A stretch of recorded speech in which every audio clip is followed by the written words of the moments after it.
महाराष्ट्र के नियांग चुनावों में मेयर पद को लेकर सियासी टेम्परेचर चरम पर है। कुछ ही घंटों में ये तय हो जाएगा कि किस नगर निगम में किस वर्ग का मेयर बनेगा। 22 जनवरी को राज्य के शहरी विकास मंत्रालय की तरफ से सभी 29 नगर निगमों में मेयर पद के आरक्षण को लेकर लॉटरी निकाली जाएगी। यही लॉटरी तय करेगी कि किस जाति और वर्ग के लिए कौन सा नगर निगम आरक्षित होगा। लेकिन इस प्रोसेस से पहले ही मुंबई से लेकर थाने तक सियासी घमासान मच चुका है। खास बात यह है कि इस बार मुकाबला विपक्ष से नहीं बल्कि सत्ता के भीतर ही है। बीजेपी और एकनाथ शिंदे की शिवसेना आमने सामने खड़ी नजर आ रही है और इसी टकराव ने महायुति के भविष्य पर सवाल खड़े कर दिए हैं। मुंबई के मेयर पद को लेकर विवाद इतना बढ़ गया कि मामला दिल्ली तक पहुंच गया। शिंदे गुट और बीजेपी के नेता हाईकमान से मिलने दिल्ली पहुंचे। शिंदे शिवसेना ने पहले ढाई साल का फॉर्मूला रखा, लेकिन बीजेपी ने इसे साफ तौर पर ठुकरा दिया। इसके बाद शिंदे ने अपना रुख नरम किया। 2.5 साल की जगह 1 साल के लिए मुंबई का मेयर पद मांगा। शिंदे गुट का तर्क था 2026 बाबा साहेब ठाकरे की जन्म शांति का साल है।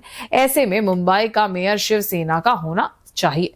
बाकी 4 साल बीजेपी अपना मेयर बना सकती है, लेकिन बीजेपी इस प्रस्ताव पर भी राजी नहीं हुई। दिल्ली में बात नहीं बनी। अब एक बार फिर मुंबई में बैठक होगी।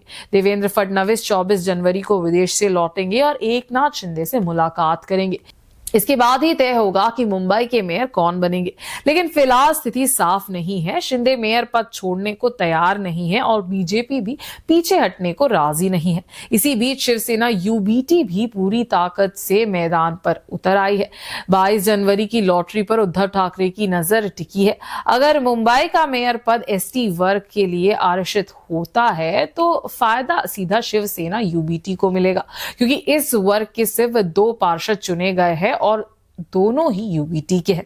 हालांकि उद्धव गुट सिर्फ लॉटरी पर निर्भर नहीं है। वोटिंग के जरिए भी मेयर बनाने की कोशिशें तेज कर दी गई है। यही वजह है कि बीजेपी और शिंदे गुट में बेचैनी बढ़ गई है। यूबीटी सांसद संजय राउत ने गंभीर आरोप लगाया है। उन्होंने कहा कि बीजेपी और शिंदे को अपने ही पार्षदों पर भरोसा नहीं है। राउत का आरोप है कि पार्षदों के फोन टैप कराए जा रहे हैं। बीजेपी के पार्षदों को महंगे होटल्स में रखा गया है और पार्टी के ही कार्यकर्ता उन पर नजर रखे हैं। यहां तक कि शिंदे गुट पर आरोप है कि पार्षदों के जीत के सर्टिफिकेट और आधार कार्ड तक ले लिया गया। यानी सत्ता में रहते हुए भी डर साफ नजर आ रहा है। डर बीजेपी को शिंदे से और डर शिंदे को बीजेपी से। इसका असर कल्याण डोमी वैली महानगर पालिका यानी केडीएमसी में भी दिखा। यहां बीजेपी को 50 और शिंदे गुट को 53 सीट्स मिली है। शिवसेना यूबीटी के 11 और एमएनएस से 5 पार्षद चुने गए हैं। खबर है कि एमएनएस और यूबीटी के 11 पार्षदों का समर्थन शिंदे शिवसेना को मिल चुका है, जिसे शिंदे गुट ने बहुमत हासिल कर लिया है। अगर यही पैटर्न मुंबई में दोहराया गया तो मुंबई का मेयर पद बीजेपी के हाथ से निकलकर शिवसेना के पास जा सकता है। कुल मिलाकर साफ है, मेयर की कुर्सी सिर्फ एक पद नहीं बल्कि महाराष्ट्र की राजनीति की दिशा तय करने वाली जंग बन चुकी है।